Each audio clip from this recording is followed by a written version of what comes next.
Hello everyone, this is Jason from Iron Mission. Thanks for being here. I am getting ready to take a 3,000 mile trip from Chicago to Denver and back.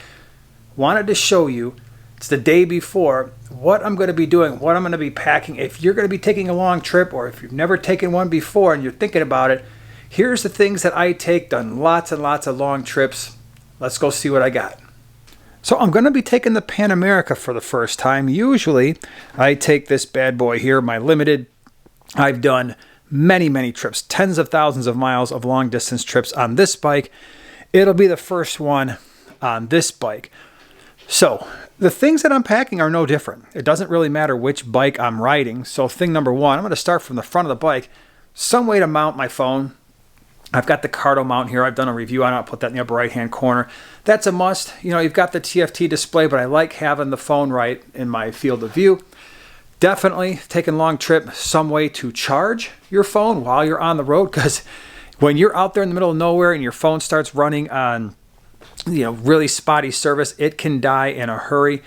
Don't want that to happen. This bag here, this is the Rhino Walk bag. It's great. I've got my bungee cords over here for my luggage that I'm eventually going to attach to the bike. But this thing is awesome. It's got lots and lots of places and storage. It has a 1.5 liter bladder bag, so you can fill it with water, whatever. It's got a straw that you can actually, like a hose that comes up. This is a great bag. It's really useful on long trips. Buddy had it last year for our 3,000 mile trip to San Antonio, and it was nice. Just turn around and he's just drinking water right out of that thing, and he's got his snacks in there, so stuff you want readily accessible can go in there. Highly recommend it.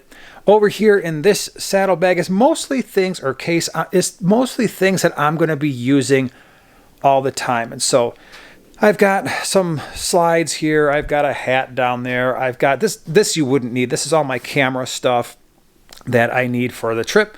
I've got a neck gaiter because we're going to be going up in the mountains in November. Yes, it's June, but it can get chilly. I've got I've got a thin long sleeve and a sweatshirt in there as well.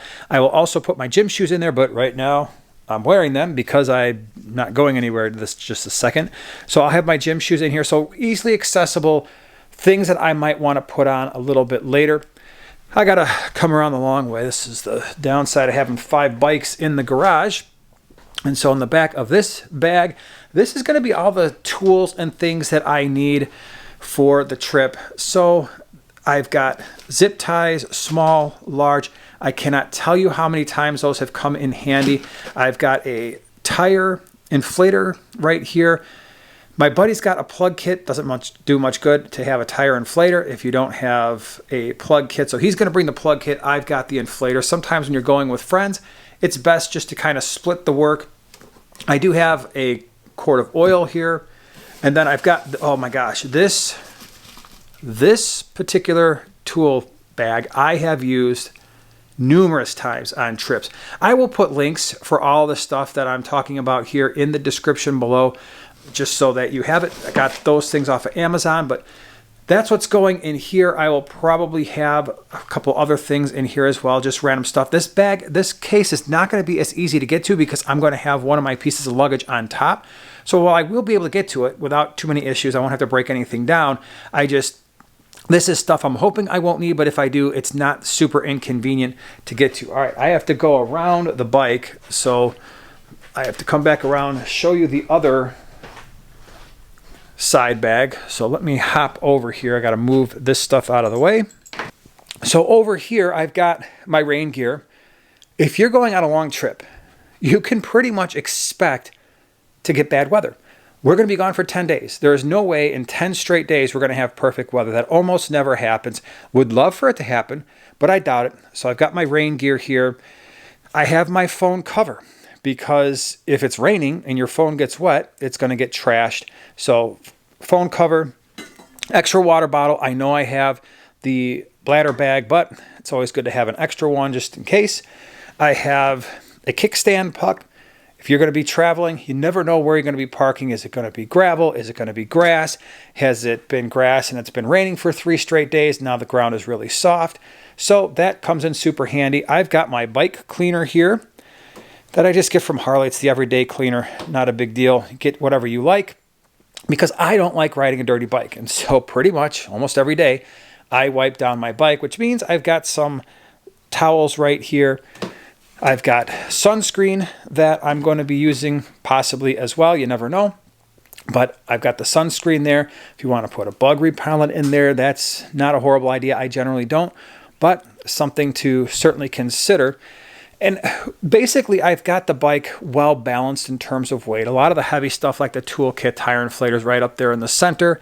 This stuff is, again, it's things that I would need, but I also want to keep them separate from these clothes, right? So I don't want to be using my rain gear, use it, it's still kind of damp and moist, and I got to put it away because now it's hot and it's sunny and you're dying.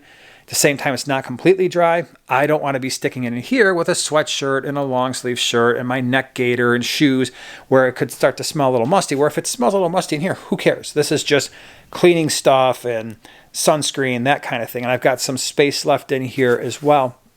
And so what I'm going to be doing then in terms of luggage, this is just the stuff that, you know, I would pretty much take just about anywhere. But then I will have my actual luggage, which is sitting right there on the ground, but I'll have one piece here, one piece up here. That's actually got all my clothes and things like that that I'm going to need. But that's, for the most part, what I've got going on. The other thing in my electronics bag that I think everybody should have, because, yeah, you don't need cameras and things, but some type of a battery pack would be a really good idea for charging phones. You never know. Again, oh, my Cardo's running low or something like that. I've had that happen last year where my Cardo was running low. Yeah, I can use this for my phone, but what do I do if my Cardo is running out of batteries? And so I had a battery pack that just hooked up right to the thing. Not a big deal. And so that would be something else I would definitely consider when you're on a long trip. All right, everyone. So yeah, getting ready. I'm leaving tomorrow about 4 a.m. 4 or 5, I haven't decided yet. Part of it depends on the weather because in Lincoln, Nebraska, which is our first stop, 500 miles away, it's supposed to be raining there in the afternoon. If that's the case, we're going to leave a little bit earlier, try to get there before that happens. If it clears up, no need to be waking up at 3:30 to be out of here by 4. So thank you so much for being here. Ride safe. We'll see you next time.